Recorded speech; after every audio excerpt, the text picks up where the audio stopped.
하나님 말씀 요한복음 11장 25절에서 26절까지 말씀입니다. 요한복음 11장 25절로 26절 말씀.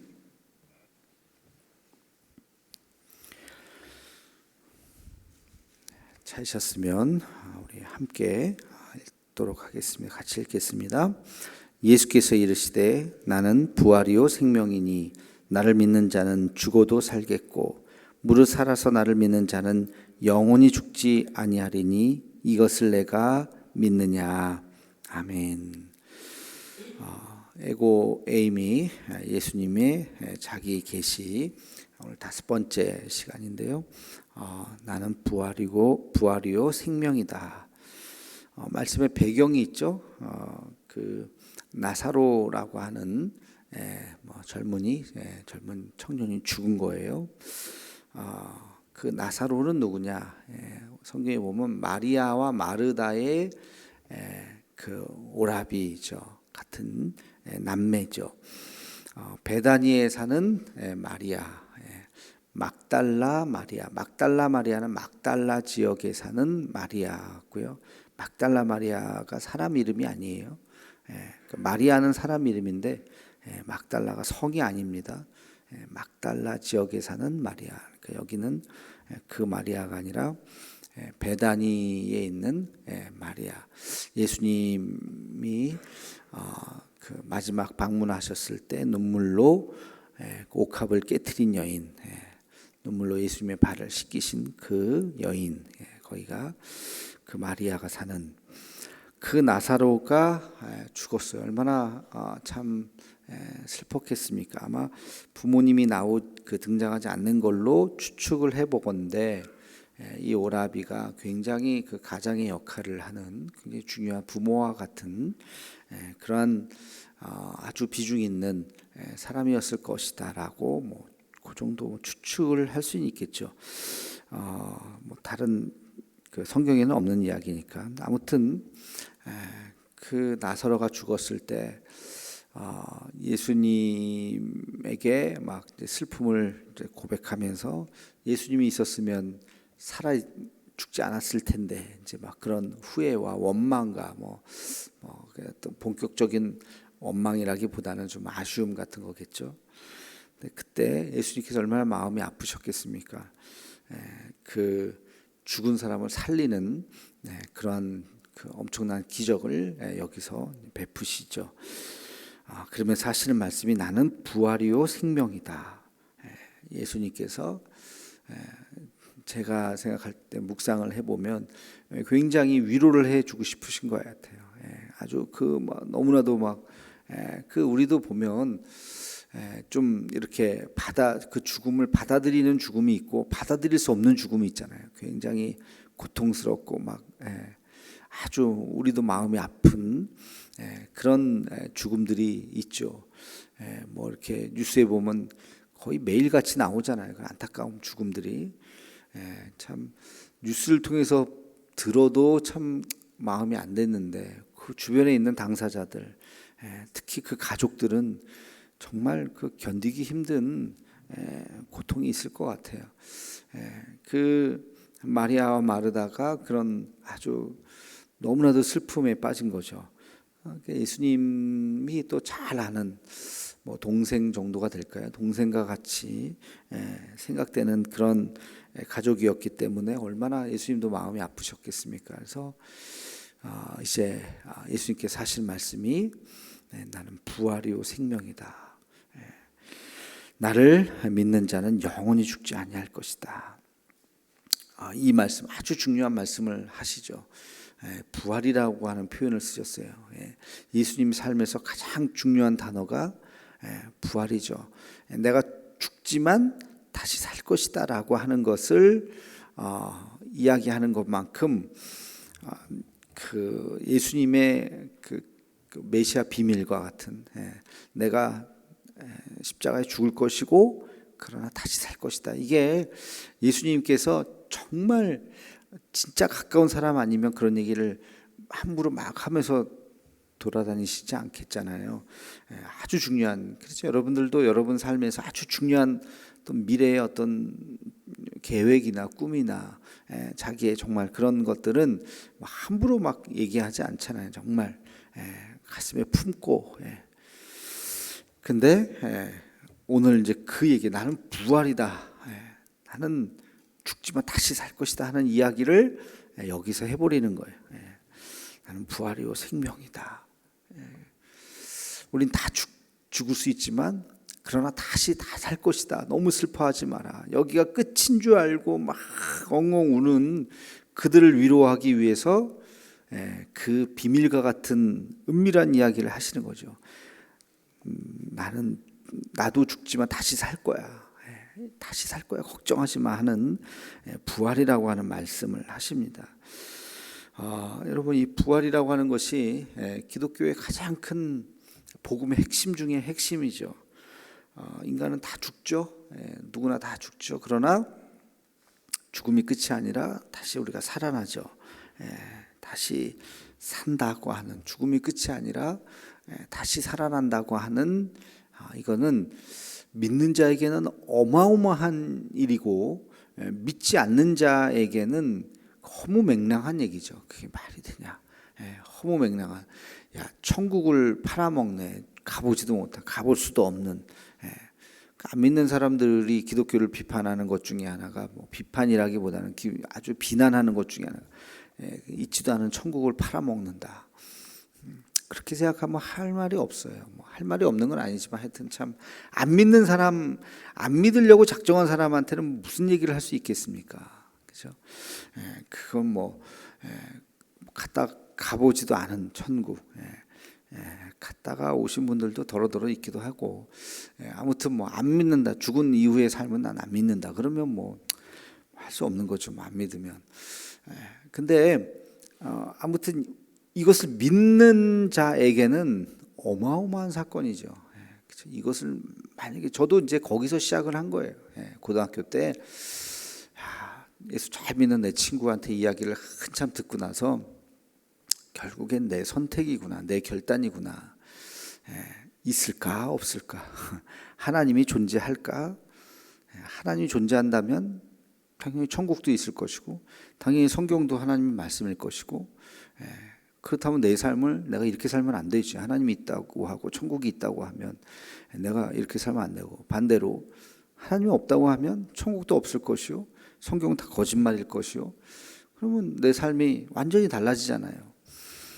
야, 이게 내 인생에서 가장 중요한 선택이구나. 그때 그런 생각을 하면서 몇 달 동안을 기도 아닌 기도를 하면서, 하나님 살아계십니까? 하나님 진짜 존재하십니까?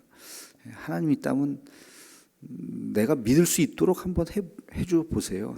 이런 기도도 하고, 그러면서 고등학교 어느 시절을 제가 그렇게 지냈던 기억이 납니다. 내린 결론이 부정할 수 없는, 하나님이 존재하시구나. 하나님이 저에게 아주 여러 번 말씀하시고 나타나시고 내가 소름 끼칠 정도로 주님이 나에게 말씀하시는 것을 경험하면서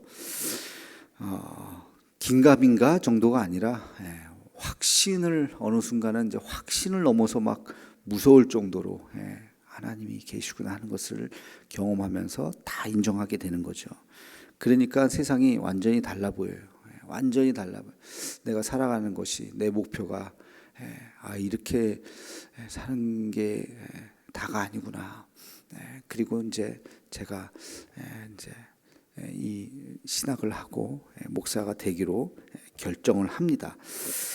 그게 이제 고등학교 3학년 그때쯤인데, 아무튼 그러니까 우리에게 이 부활이 있다고 하는 사실은 죽은 이후에 어떤 세계가 있다고 하고, 하나님께서 그 세계를 만드시고 우리가 거기에 간다고 하는 이 사실은 모든 삶을 다 뒤집어 놓는 것이죠. 두 가지죠. 하나는 우리 지금의 삶이 굉장히 신중해지죠. 왜? 죽음 이후에 심판이 있다 그래요. 죽음 끝이면 신중할 일이 뭐 있겠어요. 말 한마디, 행동, 도덕적인데 크게 비난받지 않으면 그냥 살 수 있는 거죠. 법적으로 감옥 가지 않을 정도면, 뭐 걸리지 않아서 감옥 가지 않을 정도면 대충 살아도 뭐가 문제가 있어요. 죽으면 끝인데. 그런데 그게 아니라는 거예요. 죽음이 끝이 아니라 그 위에는 심판이 있다. 심지어 우리가 말 한마디, 나도 의식하지도 못한 채 내가 지나가는 말로, 더 심지어는 내 생각까지도, 말하지도 않았어요. 행동하지도 않았어요. 근데 머리로 생각하는 것까지도 심판을 받는다고 생각한다면 얼마나 신중해집니까? 그렇죠? 얼마나 신중해져요. 내 생각조차도 내가 정말 좋은 생각만 해야지, 축복하는 생각만 해야지, 저주하고 미워하고 그냥 분노하고 막 그런 거 빨리 없애야지, 그런 생각 들지 않겠어요? 우리의 이 땅에서의 삶이 훨씬 더 신중해지는 것이죠. 그리고 그 무엇을 위해서 살아야 할지 삶의 목표가 달라지는 것이죠. 그렇죠? 삶의 목표가 죽음 이후의 세계가 없고 끝난다면 뭐가 최고의 삶이겠어요? 잘 먹고 잘 사는 거죠. 이 땅에 살 때 잘 먹고 잘 살고 권력을 누리고 그렇게 사는 게 그게 좋은 거죠. 그렇게 살다가 죽으면 끝이니까 한평생 자기가 할 수 있는 대로 욕심을 부리고 할 수 있는 대로 뭐 자기가 살 수 있겠죠. 그런데 그게 끝이 아니라면 잘 먹고 잘 사는 것이 다가 아니라는 걸 알게 되죠. 그게 전부가 아니구나. 정말 가치 있게 사는 것이 무엇일까, 의미 있게 사는 것이 무엇일까 하는 것들을 더 깊게 생각하게 된다는 것입니다. 나는 부활이요. 예수님께서 부활이라고 하는 것, 죽어도 다시 살 것이다. 예수님만 부활하신 것이 아니죠. 예수 믿는 모든 사람, 실제로는 예수 믿지 않은 모든 사람도 마찬가지죠. 영원한 죽음이라는 것이 있잖아요. 영원한 세계가 있다고 하는 것을 우리가 다시 한번 생각하면서 내가 후회 없는 인생인가, 내 삶의 마지막 순간, 숨이 꼴깍 넘어가는 그 순간 확신에 차서 하나님 앞에 내 영혼을 받으시옵소서, 이제 갑니다 주님 하면서 그 문을 활짝 열고 들어가는 그 순간, 그래도 우리가 다 이루었다 정도는 아니지만 그래도 내가 최선을 다했습니다. 나름대로 애썼죠. 이만하면 그래도 내가 애썼죠 주님 하면서 갈 수 있을 만큼이 되는가, 아니면 정말 내가 헛살았구나, 정말 후회스럽다, 그렇게 살다가 끝나면 안 되잖아요. 그래서 우리의 이 부활이라고 하는 것을 다시 한번 생각하면서 우리의 삶을 다시 반성하고, 아직 늦지 않았습니다. 아직 우리가 시간이 남아 있어요. 마지막에 그래도 시간이 지금 남아 있잖아요. 지금이라도 정신 차리고 지금이라도 잘 살아야 하는 것이죠. 또 하나는 생명이다라고 그랬어요. 생명이다. 여러분, 생명은 오직 우리 하나님으로부터 오는 것이죠. 그리고 예수님께서 우리에게 참된 생명을 주시는 분이죠. 살아있다고 다 사는 것이 아니다 하는 말이 있어요. 우리가 예수님에게 참된 생명을 부여받아야 우리가 살아있는 것이죠. 제가 꽃꽂이 예를 이제 가끔 들잖아요. 여기 꽃꽂이 이쁘죠? 이 꽃꽂이에 있는 이 꽃이 살았습니까? 죽었습니까? 살았죠. 물론 살았으니까 이렇게 좀 향기도 아직까지 나고, 그러나 이게 사는 게 아니죠. 왜? 뿌리가 잘렸잖아요. 살아있으나 죽은 거예요. 이게 놔두면 죽습니다. 죽은 거예요. 저거는 턱 잘려서 그냥 임시로 한 며칠, 한 3, 4일, 4, 5일, 일주일 지나면 이제 다시 들어요. 죽은 거예요. 그 뿌리가 잘렸기 때문에. 그러니까 살아있지만, 살아있는 것처럼 보이지만 죽은 거죠. 실상은 우리의 삶도 그렇다는 거예요. 다 살아있죠. 우리도 돌아다니고 호흡하고 밥 먹고. 그러나 주님과 우리의 관계가 끊어진 사람들은 살아있으나 죽은 거예요. 살아있으나 죽은 거예요. 여러분 그거를 우리가 볼 수 있어야 돼요. 주님과의 관계가 끊어져 있으면 살아있으나 죽은 거예요. 죽은 시체예요. 그러니까 오래 산다, 뭐 70을 살고 80을 살고 100년을 산다 할지라도 그 삶은 진짜 생명을 가진 삶이 아니죠. 뭐 이게 뭐 한 열흘 간들 뭐하고 뭐 열흘 이상은 안 갈 것 같은데 뭐 2주를 간다 칩시다. 2주를 간다고 한들 저 꽃이 그 살아 있는 겁니까? 죽은 거죠. 그러니까 우리가 오래 살고 뭐 70, 80, 90, 100년을 사는 게 그게 중요한 것이 아니라 진짜 참된 생명이 있느냐. 참된 생명이 있으면 20살에 죽어도 죽는 그날 천국에서 삶이 이어지는 거예요. 영원한 삶이 이어지는 거예요. 100년을 살아도 예수님이 없는 삶은 거기서 끝이에요. 심판을 받는 삶이에요. 그러니까 우리가 영적인 삶이 어떻게 생명력이 있느냐 없느냐가 우리에게 중요한 것이다 하는 것을 우리 다시 한번 깨달아야 합니다. 그러니까 나사로 보고서 슬퍼하는 그 가족들을 보면서 예수님께서 나사로가 죽은 것이 아니다. 죽은 것이 아니다. 내가 얼마든지 살릴 수 있다. 봐라, 살렸어요. 그렇죠. 예수님께서 나사로야 나아라 하면서 살렸어요. 그러니까 이거는 일종의 퍼포먼스로 보여준 거예요. 뭐 몇 년 지나서 뭐 얼마 더 살았는지 모르겠지만 나사로가 또 죽었죠. 그러나 그 육신에서의 삶이 중요한 것이 아니라 부활의 삶을 보여주시기 위해서 생명을 다시 한번 잠깐 살아낸 거죠. 그러나 예수님께서 말씀하시려고 하는 그 부활의 삶은 우리 육신이 다시 살아나는 삶이 아니라 영원한 삶을 의미하는 것입니다. 그래서 오늘 말씀에 보면 살아서 나를 믿는 자는 영원히 죽지 않을 것이다. 예수님을 영접하는 자가 얻게 되는 생명. 아까 얘기했지만 우리가 범죄로 인해서 하나님과의 우리 관계가 끊겼어요. 태어날 때부터 그 관계가 끊겼어요. 그게 원죄라 그랬죠. 그러나 예수님을 영접하는 순간 그 끊긴 관계가 다시 이어지는 거예요. 뭐 꽃의 비유를 계속 해보자면 싹둑 잘려갖고 이렇게 꽂혀졌는데 예수님을 영접하는 순간 이제 뿌리가 다시 이제 생긴 거죠. 뿌리가 쫙 생겨가지고 이제 영원히 그 생명력이 영원히 있는 거예요. 죽지 않는 그 생명력이. 그러니까 우리가 몇 살에 여러분들이 예수님 영접했는지 뭐 그 나이는 이렇게 중요하지 않아요. 뭐 모태신앙일 수도 있겠고, 뭐 사실 모태신앙도 거듭나야죠. 뭐 모태신앙으로 쭉 가는 게 아니라 어느 청소년기나 뭐 어느 순간 어린데 정말 자기가 거듭나는 예수님을 정말 마음으로 영접하는 인격적으로 만나는 어떤 순간이 있어야 되겠죠. 자기의 죄를 고백하는 순간이. 그래서 아무튼 그 순간 내가 다시 태어나는 거예요. 그 순간 내가 생명력이 생기는 거예요. 그래서 그때부터는 언제 죽어도 상관없이 불사조가 되는 거죠.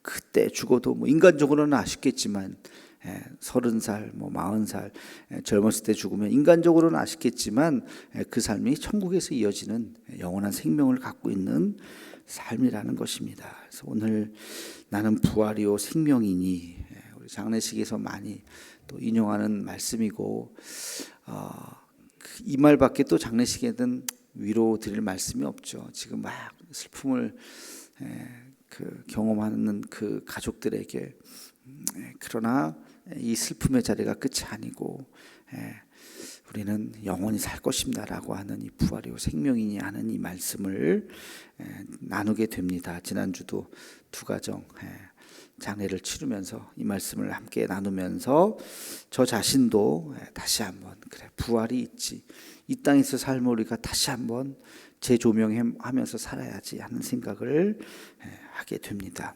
오늘의 격언을 이렇게 한번 적어봤는데, 예수님을 믿으면 생명을 얻고 삶은 얻습니다. 여기서 말하는 삶은 예수님 안에서의 삶이죠.